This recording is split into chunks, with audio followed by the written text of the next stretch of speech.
자, 우리는 지금 32의 기출을 풀고 있습니다. 24번 풀라고 봤더니 계산 뒤로 가자 이렇게 하죠. 자, 그리고 부채금융과 지분금융을 묻는 거 잘 나옵니다. 그런데 이제 요령이 부채금융을 암기하는 게 쉽니? 지분금융을 암기하는 게 쉽니? 그러면 지분금융을 암기하는 게 압도적으로 쉽습니다. 왜? 암기할 게 없어. 지분이니까 찌읒 주식, 그 다음에 세 가지 syndication, joint venture, 그 다음에 부동산 투자회사. 그러니까 암기 코드가 나는요 벤처 투자회사에 어디다가 주식에다가 투자했어요.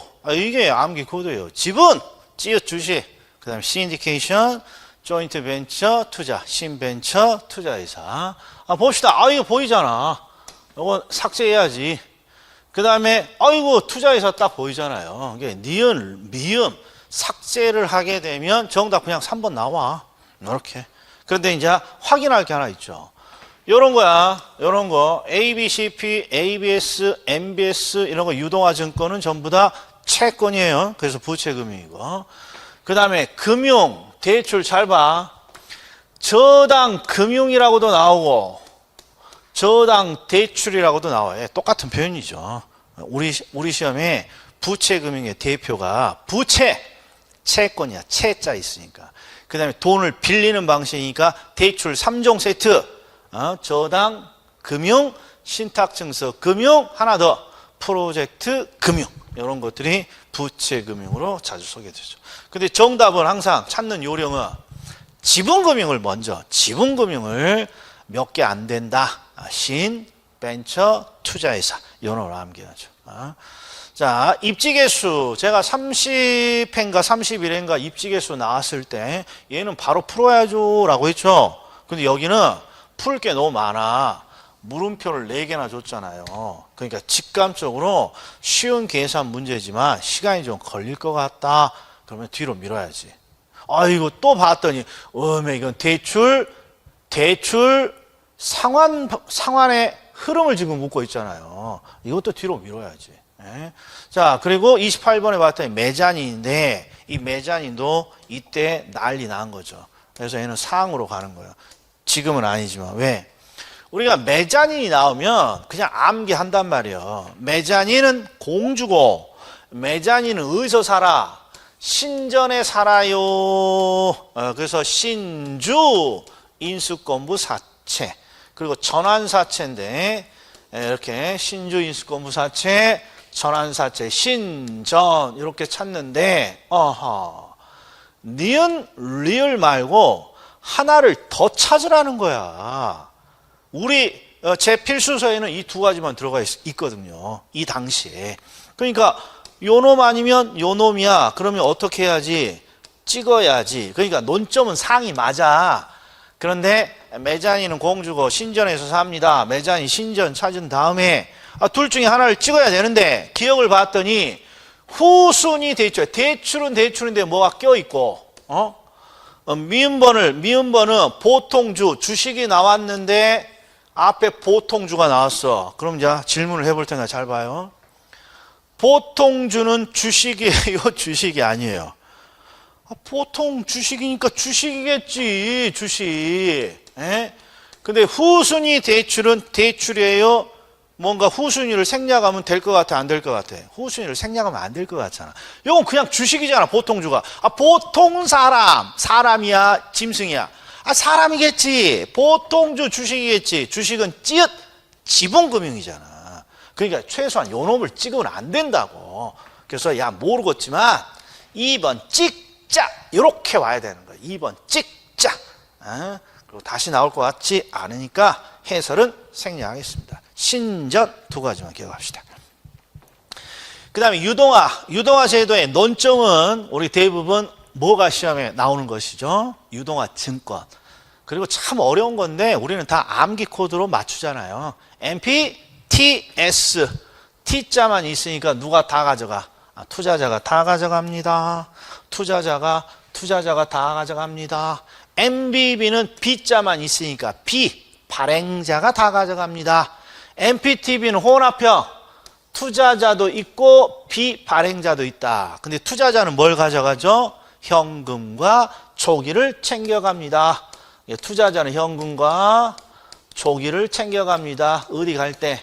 그렇죠. 명절에 고향을 내려간다. 일단 현금 들고 현금 지갑에 넣고 손이 좀 한가하니까 영광굴비 조기 챙겨갖고 하는 거죠. 그런데 조기가 나와서 조기, 그럼 누가?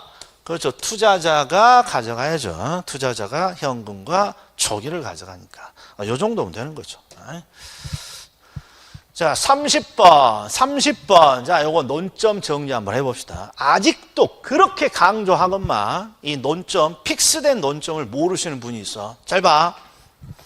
항상 세 가지가 있어요. 원리금 균등, 원금 균등, 체증식인데 이 체증식은 논점이 없어. 미래 원리금을 더 많이 내니까 미래 소득이 늘어날 것으로 기대되는 젊은 계층에게 적합합니다. 요거 논점. 자, 그러니까 나머지는 전부 다 요거에 대한 논점인데, 자, 암기를 하나 해. 원리금 균등 상환 방식이 나오면 원금의 흐름을 물어. 이게 픽스야. 원금 균등이 나오면 원리금의 흐름을 물어. 이게 꼭 뭐 암기를 미친 듯이 해야 될 내용은 아니잖아요. 이 두 가지를 항상 비교하는 건데, 원리금 균등이 나오면 원금을 묻고, 원금 균등이 나오면 원리금을 묻잖아. 그럼 봐, 1번 더. 원리금 균등이 나왔으니까 원금이 어떻게 됩니까? 그러면 점점 는다. 암기해야지. 원금이 나오면 원리금은 어떻게 됩니까? 점점 감소한다. 이렇게 돼야 되고. 그러니까 문제를 푼 사람 중에 야, 원금 균등은 뭐라고 쭉 읽었더니 야, 원금 균등인데 왜 원리금이 동일하다고 돼 있어? 이렇게 해서 X를 찾았다 그러면 아직 암기가 덜 된 거라고. 원리금 균등 나오면 이자는 감소하고 원금은 늘어난다. 원금 균등 나오면 항상 원리금은 감소한다. 이게 암기돼 있어야지. 자, 그리고 duration은 실질을 반영한 상환기간이죠. 여기에 가중평균 상환기간이라고 돼 있지만 가중평균 모르겠으면 그냥 상환기간을 뭔가 의미하는 거야. 정확히 상환기간은 아니고 실질을 반영한 상환기간. 그래서 우리가 암기를 어떻게 해요? 빠르게 상환할수록 상환기간은 짧지. 천천히 상환할수록 상환기간은 길고. 그래서 항상 주어가 원금균등이죠. 원금균등은 빚을 빠르게 갚는 방식이죠. 그러니까 duration 짧다, 오른, 지문 이렇게 하는 거죠. 그럼 하나 더 해볼까요? 만기 일시 상환은 빚을 빠르게 갚는 방식이야, 천천히 갚는 방식이야. 이것만 구분해 주면 된다고 우리는. 만기 일시는 빚을 가장 천천히 갚는 방식이죠. 왜? 원금을 상환 기간에는 한 번도 안 갚고 만기에 한꺼번에 갚는 거니까 빚을 가장 천천히 갚는 방식이지. 자, 그러니까 어떻게? 빚을 천천히 갚어. 빚을 천천히 갚는 방식이야, 차입자가. 그럼 차입자는 이자를 더 내야 돼, 덜 내야 돼? 차입자는 이자를 더 내야죠. 천천히 갚으니까. 따라서 대출 금융의 기간에 이자 수입은 늘어난다. 이렇게 돼야지. 늘어난다. 자, 31번. 자, 민자사업 방식이야. 민자사업 방식. 자, 요거 문제 풀기 전에 A, B, C, D, E, F 6개가 있는데요. 민자사업의 오리지널은 항상 요 2개죠. 2개. A하고 C. B, BTO냐, BTL이냐. 일반적인 기반시설 BTO. 도서관 등 건물 계열 BTL. 이렇게 딱. 그런데 지문을 5개를 만들어야 되니까 이제 이게 원칙적인 민자사업인데 뭔가 변형을 주는 거죠. 대표적인 게 BTO를 뒤집은 거, BTL을 뒤집은 거, BOT, BLT 이런 거죠. 그리고 항상 문제를 푸는 방식은 뒤를 보는 거예요. 뒤를 딱 봐. 소유권을 이전합니다. 뒤를 봤더니 T야. 그럼 뭐 아니면 뭐예요? OT 아니면 LT겠지. OT 아니면 LT. 그러니까 앞을 봤더니 운영이라고 돼 있으니까 A는 BOT 이렇게 바로 나와야 숙달된 조교죠. 자, 소유권을 이전합니다. 이 T잖아, T. 그러면 항상 앞을 더 봐야 돼. OT냐, LT냐. 그런데 여기 봤더니 임대라고 돼 있으니까 아하, 요놈은 BLT겠군요. 그리고 디귿번을 쭉 읽었어. 민간 사업자가 자금을 조달하여 시설을 건설하고 준공과 함께 민간 사업자가 당해 시설의 소유권과 운영권을 갖습니다. 해서 소유 O, 운영 O 이렇게 해도 되지만 자, 항상 똑같은 지문이 나오는 게 아니니까 디귿번을 딱 읽으면 소유권을 이전한다 이런 T가 없어. T가. 그러면 T가 없는 거 요거밖에 없지. BOO. 얘가 BOO지. 그러니까 항상 자, 요령이야. 뒤쪽을 봐. 뒤쪽이 운영권을 갖습니다. 그럼 BTO. 뒤쪽이 임대합니다. 그럼 BTL. 근데 뒤쪽이 소유권을 이전합니다. 그럼 하나 더 봐. 운영이면 BOT. 임대면 BLT. T에 소유권을 이전한다는 내용이 없어요. 그러면 BOO. 이렇게 암기가 되어 있어야 된다. 자, 32번 부동산 마케팅. 자, 부동산 마케팅도 요새 잘 나오는 게 뭐가 있나요? 그러면 STP. 자, 잘 나오는 거야. STP 전략의 STP가 뭐냐? 4P 전략의 P가 뭐냐? 그 다음에 아이다 원리죠? 아이다 원리의 AITA가 뭐냐? 그렇죠. 이런 거 틀려갖고 오면 안 되죠. 근데 여기 뭐라고 돼 있어요? STP인데 뒤가 프로모션이 나오면 안 되지. 항상 STP의 P는 포지션이. 4P의 P는 대문 두 문자를 따고 있잖아요. 제가 유진입니다. 제품, 가격, 유통경로, 촉진. 제가 누구라고? 유진이요. 이런 거죠. 아이다는 attention, 주의, interest, 흥미. 그 다음에 요 TA가 구매 욕망, 구매 행동. 구매 욕망, desire, 구매 행동, 액션. 자, 아주 쉬운 내용이죠. 논점만 확인했습니다.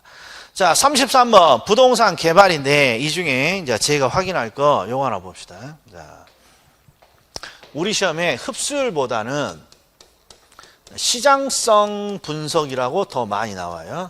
흡수율이나 시장성 분석이야. 그런데 희한하게 시장성 분석이 나오면 항상 같이 나오는 함정이 민감도 분석이야. 시험에 무려 4번이나 시장성 분석하고 민감도 분석을 구분하라는 거야. 그런데 민감도 분석은 어디서 봤나요? 그러면 이건 투자론이야, 투자론. 그리고 시장성 분석은 어디서 봤나요? 그러면 이건 개발론이고. 그래서 이게 두 가지를 섞여서 잘 내요. 글자 수도 똑같고. 그래서 암기를 좀 해야 돼. 자, 시장성 또는 흡수율 분석, 일반적으로 시장성 분석이 중요해. 똑같은 표현이지만 시장성 분석은 항상 어떤 문구가 나와야 되냐? 개발이 끝난 이후에 얼마나 빠르고 많이 시장에서 흡수될까요? 이런 걸 분석하는데 자주 나오는 문구가 매매될 수 있는 가능성, 임대될 수 있는 가능성, 분양될 수 있는 가능성. 제가 뭘 강조하고 있어? 그러면 시장성이야. 자, 그리고 민감도 분석은 항상 원인을 변화시켰을 때 결과가 어떻게 되느냐를 찾는 거예요. 결과가 민감하게 변화되느냐, 둔감하게 변화되느냐. 그런데 이런 표현이 잘 안 나와. 대신에 어떤 표현이 잘 나오니? 원인을 항상 투입한단 말이에요. 그래서 투입 요소, 투입가. 원인을 또 낙관, 비관 이렇게 변화시켜요. 그래서 투입가, 투입 요소, 낙관, 비관 이런 거 나오면 민감도야. 근데 여기 보세요. 투입가, 낙관, 비관 우리가 암기하고 있는 코드 다 나왔어. 그러니까 시장성이 아니라 민감도 이렇게 요놈이 틀린 지문이죠. 자, 34번 마케팅 전략인데 정답이 1번인데요. 정답이 1번인데 1번은 우리 부동산학 교재에 있는 게 아니었어요. 32회 때만 해도. 그러니까 상식적인 걸 낸 거예요. 바이럴. 우리가 바이럴 마케팅의 이 바이럴이 우리가 흔히 말하는 입을 말해요. 입소문. 입소문. 입소문. 그래서 입소문을 내게 한다. 그래서 이렇게 1번을 찾았다. 그러면 그렇죠. 상식이 굉장히 풍부한 사람이죠. 자, 지금은 이제 우리가 강의할 때 언급하니까 1번 바로 찾고 밑에 더 안 받겠죠. 그런데 키워드 한번 봅시다. 키워드. 자, STP 중에 뭐냐는 거야. 자, 분양 성공을 위해서 아파트 브랜드를 고급스러운 이미지로다. 이거 보이죠? 고객의 마음속에, 고객의 인식의 제품을 자리 잡게 한다. 이걸 고객의 마음에 인식에 각인시킨다. 그러면 포지셔닝이야. 포지셔닝. 그리고 추첨, 경품, 사은품. 그러면 사피증의 판매 촉진, 프로모션이고. 프로모션이고. 그 다음에 아파트에다가 커뮤니티 시설을 설치합니다. 그러면 제품 차별화 전략이야. 제품 차별화 전략. 자, 그리고 아이다 원리 나왔죠. 아이다 원리는 두 가지를 봐야 돼. 아이다라고 나는 읽어요, 저는. 그리고 아이다 원리는 기본적으로 누가 아이다? 고객은 아이다. 36회 때는 이걸 함정으로 봤다고. 아이다 원리는 시장점유 마케팅이 아니라 고객점유야. 고객은 아이다라고 취급하는 거야. 고객은 아이다. 고객점유. 그리고 아이다. 주의, 어텐션. 그 다음에 구매 욕망이지. 결정이 아니라. 구매 욕망, 디자이어가 나와야죠. 그리고 구매 행동, 이런 거 틀려갖고 오면 큰일 난다. 자, 지역 분석, 개별 분석. 요거 틀려갖고 오면 안 되죠. 지역 분석, 개별 분석에 꼭 암기해야 될 거. 지역 분석은 표준적인 이용을 찾고 지역의 가격 수준을 찾아냅니다. 지표 수준. 개별 분석은 최유효 이용을 찾고 구체적 가격을 찾아냅니다. 개최 가격, 지표 수준, 개최 가격. 그리고 다른 걸 하나 더 냅니다. 그러면 인근 지역, 유사 지역, 동일 수급권을 구분하는 거 이런 게 해봅시다. 지역 분석이라고 돼 있으니까 지역의 표준적 이용 아니면 지역의 가격 수준이죠. 근데 여기 봤더니 야 표준적 이용이네. 그리고 니은은 개별 분석이니까 야 여기는 최유효 이용이고 그러니까 결국 디귿번에서 결정되는 거죠. 대상이 속해 있습니다. 인근 지역이네. 2번 이거 틀려갖고 오면 반성해야 된다. 자 36 요건 우리 수준을 넘어 저는 그냥 대부분 풀어버립니다. 없애버립니다. 그런데 그냥 주제가 어려워서 버리는 주제들이 꽤 있지만 그래도 최소한 아주 누구든지 알 수 있는 몇 가지 내용은 있어. 그게 무엇이냐? 그럼 봐봐. 정액법, 정률법 둘 중에 하나가 항상 정답이야. 근데 정액법은 매년 감가액이 일정한 방식이고요. 정률법은 매년 감가율이 일정한 방식이에요. 그래서 이름만 봐도 정액법은 이 액이 매년 감가액이 일정에 의해서 정액법이야. 그 다음에 정률은 매년 감가율이 일정에 의해서 정률법이야. 그러니까 최소한 이거 하나는 알고 있어야 된단 말이에요. 이름에서 나오는 거니까. 그런데 하나만 더 추가하면요. 정률법이야. 자, 헷갈리네. 여기다 합시다. 요거 정액. 요거 하나만 기억해줘. 버리더라도. 자, 정률법은 매년 감가율이 일정해. 그러니까 하나를 더 물어봐. 매년 감가액은 어떻게 되나요? 매년 감가액은 항상 감소한다고. 감소. 왜? 가치가 떨어지니까 감소하는 거예요. 그러니까 이런 거 하나만 이해해줘. 자, 제가 사례를 한번 들어보게 봐봐요. 자, 매년 감가율이 10%라고 해볼게. 10%. 자, 그러면 1억 원짜리야. 자, 1억 원짜리가 1년이 지나면 10%가 감가가 돼. 그러면 이제 얼마가 남아요? 나머지 90%, 9천만 원이 이렇게 가치로 존재하는 거예요. 그러면 여기에 또 10%가, 아이고, 10%가 이렇게 감가되는 겁니다. 10%가 이렇게 감가되는 거예요. 그럼 또 얼마가 남아요? 900만 원이 감가됐으니까 8,100만 원이 이렇게 남잖아요. 그러니까 매년 감가율은 일정하지만 매년 감가액은 감소합니다. 정률법을 하나 암기해놔. 그리고 여기서 나오면 땡큐 하고 한 문제 맞추고 여기서 정답이 안 나오면 원래 뭐 버리는 문제지 이렇게 지나가는 거예요. 자, 뭘 암기하라고? 정액법은 매년 감가액이 일정합니다. 그러니까 암기할 필요도 없어. 정률법이야. 정률법은 매년 감가율이 일정하고 매년 감가액은 감소해. 근데 정답 1번이죠? 틀린 거 찾으라고 했어. 정률법은 매년 감가율이 감소합니다. X라고. 매년 감가율이 일정. 이 정도는 그냥 글을 읽으면서 파악할 수 있잖아요. 이런 것들은 저희들이 하나 준비하라고 한다고. 나머지는 볼 필요 없어. 우리 수준을 다 넘어. 그러니까 정률법만 기억해줘. 정률법. 이거 다음 회차에서도 또 나올 거예요. 왜? 봐봐. 이따 또 나와. 자.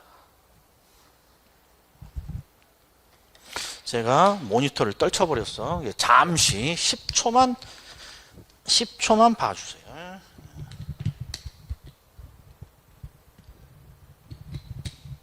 아직 10초 안 됐어. 잘 안 되네요. 자, 일단 작동을 하네. 자, 37번도 아주 중요한 문제죠. 왜 중요해요? 반드시 감정평가론에서는 다음 중 감정평가에 관한 규칙, 감정평가에 관한 규칙의 용어 정리로 틀린 거 이렇게 나온다고. 근데 여기 뭐라고 돼 있어요? 뭐 딸딸 암기하라 그랬어. 키워드라고 그랬어. 키워드야. 그런데 잘 봐봐. 자, 감정평가에 관한 규칙에 있는 내용 중에 수험생들이 제일 안 하려고 하는 게 뭐가 있냐? 방식의 정의야. 방식의 정의. 그리고 왜 방식의 정의를 싫어합니까? 그러면 3번. 원가법이란 이렇게 하고 뒤를 분석해야 된다라고 생각하니까 싫어하는 거야. 거래사례 비교법이란 하고 분석하려고 보니까 싫어하는 거야. 수익분석법이란 하고 분석하려고 하니까 싫어하는 거야. 근데 우리 시험 문제에서는 분석하는 문제가 많다고 적다고. 없다고. 그러니까 키워드만 찾아와. 봐봐. 대상 물건의 제조들 원가라고 돼 있어. 그러면 원가법이겠지 뭐. 됐어. 이 정도면 돼. 그 다음에 같거나 대상 물건과 같거나 비슷한 물건의 거래 사례 나오면 거래 사례 비교법이겠지. 이제 5번 봐봐. 대상 물건이 장래 산출할 것으로 기대되는 순수익이나 미래 현금을 환원하거나 할인해요. 그럼 무슨 법이야? 환원법이지, 환원법. 이렇게 할 수 있어, 없어? 원가 나오면 원가법이고, 거래사례 나오면 거래사례 비교법이겠지. 그리고, 수익이나 미래 현금을 환원하거나 할인한다 했으니까 환원법이겠지, 환원법. 그러면 수익분석법은 어떤 문구가 나와야 돼요? 수익을 분석한다! 이런 문구 나오면 수익분석법이겠지. 네? 이런 거 틀려갖고 어떻게 하겠다는 거야. 자, 그리고 가치 형성 요인 잘 나옵니다. 가치 형성 요인 어디가 잘 나오니? 가치 형성 요인은 가치에 영향을 미치는 일지계야. 그런데 꼭 확인해야 돼. 어떤 가치라고 돼 있어요? 감정평가 규칙은 경제적 가치에 영향을 미치는 일지계. 요렇게. 38번 수익환원법이죠. 직접 환원법은 수익환원법 일정이에요. 이건 좀 시간이 걸려. 그러니까 뒤로 밀어놓고 딱 보니까 쉬워는 보이는데 그 다음에 가격 공시에도 목숨을 걸고 맞춰야죠. 자, 제가 원하는 대로 해줘. 표준주택이 나옵니다. 그러면 두 가지를 확인해야 돼요. 일단 국토교통부 장관이죠. 표준이니까. 그리고 이 주택은 무슨 주택이야? 단독주택이라고 적어져 있어야 돼. 단독주택이라고. 단독주택이라고. 그 다음에 표준주택 가격 나왔어. 그러니까 표준은 국토교통부 장관, 주택은 단독주택이야. 단독주택. 자, 표준 주택 나오면 국토교통부 장관, 단독주택. 일단 이게 기본 중에 기본이란 말이에요. 기본 중에. 그런데 여기는 야, 다른 걸 묻고 있어. 자, 이 중에 시험에 제일 많이 나오는 것부터 내가 선별해 볼 테니까 잘 보셔. 자, 표준주택 가격을 주고 뒤쪽에 기준이 된다라고 돼 있어. 이것도 봐. 기준이 된다라고 있어. 이거 틀려갖고 오면 안 된다고. 무슨 뜻이니? 봐요. 국토교통부 장관이 표준위를 만드는 이유가 뭐야? 국토교통부 장관이 항상 표준위를 만듭니다. 뭐 하려고요? 이 표준위를 기준으로 가격 산정하라고. 이게 표준위는 항상 가격 산정의 기준이란 말이에요. 가격 산정의 기준. 그러니까 표준주택 가격은 주택가격 산정의 기준이야. 주택가격 산정. 그래서 뒤를 봤더니 국가나 지방자치단체 등이 개별주택가격 산정의 기준으로 쓰고 있습니다. 그건 맞는 거지 그냥. 암기할 필요도 없어. 아니 표준위는 항상 가격 산정의 기준이고 표준주택 가격이니까 주택가격 산정의 기준이겠죠. 그 다음에 자 4번 봐요. 4번. 이거 뭐의 기준이냐는 거야? 자, 표준위가 아니라는 개별이야. 개별이는 어디다 써먹어요? 세금 부과할 때 써먹지. 세금 부과할 때. 에? 그리고 공동주택 표준위야 표준위가 아니야. 공동주택 가격은 국토교통부 장관의 전수조사니까 표준위하고 개별이가 안 나오잖아. 그러니까 암기를 딱 하나 해놔. 이게 아주 중요해. 이 두 문장이. 표준위가 나오면 가격 산정의 기준이라고 돼 있는지 확인하는 거야. 그래서 대충 가격 산정의 기준이야. 그럼 맞는 거야. 근데 얘는 표준위가 아니잖아. 표준위가 아니면 뭐해? 다 세금 산정의 기준이야. 그러니까 과세 등의 업무와 관련된 기준이다. 과세를 부과하기 위한 주택가격 산정의 기준이다. 이게 아니라 과세야. 과세 기준이다. 이게 나오면 옳은 거라고. 표준위가 나오면 가격 산정의 기준이요. 표준위가 안 나오면 과세 산정의 기준이요. 이 내용만 찾으면 된다는 거죠. 이 내용만. 자, 그리고 개별이가 나오면 시장군수 구청장, 공동주택이 나오면 국토교통부 장관. 그러니까 일단 여기서 틀린 거예요. 공동주택은 국토교통부 장관에게 이의 신청해야 되니까. 그리고 나머지도 봅시다. 자, 국토교통부 장관이 표준위를 만드는데 자신이 직접 만드는 게 아니죠. 항상 주택가격은 한국부동산을 의뢰합니다. 자, 암기야. 국토교통부 장관이 두 가지 표준을 만들어. 지가 산정의 기준 표준지 공시니까. 주택가격 산정의 기준 표준 주택가격. 공동주택 빼고. 그래서 이 둘은 어디다가 의뢰합니까? 표준위는 어디다 의뢰합니까? 달라. 주택은 한국부동산원. 표준지 공시가 토지가격은 누구한테? 감정평가 법인. 그래서 암기 코드가 주택이 나오면 항상 부동산원이 나와야 돼. 예? 주택이 나오면 항상 한국 부동산원이 나와야 된다. 그리고 이건 제 설명을 하기 전에 눈에 보여야 돼. 예? 자, 개별이에만 나오는 3종 세트가 있어. 이거 지워버립시다. 정답은 5번이야. 개별이에만 나오는 3종 세트. 여기서 말하는 개별이는 개별 공시지가 또는 개별 주택가격. 개별 공시지가, 개별 주택가격. 그러니까 3번이 개별이야, 개별. 자, 개별 공시지가를 암기하라겠어. 자, 개별 공시지가의 세 가지 주제. 첫 번째가 표준지로 선정된 토지, 조세, 부담금의 부과 대상이 아닌 토지. 얘는 개별을 산정할 필요 있다 없다? 없어요. 1번.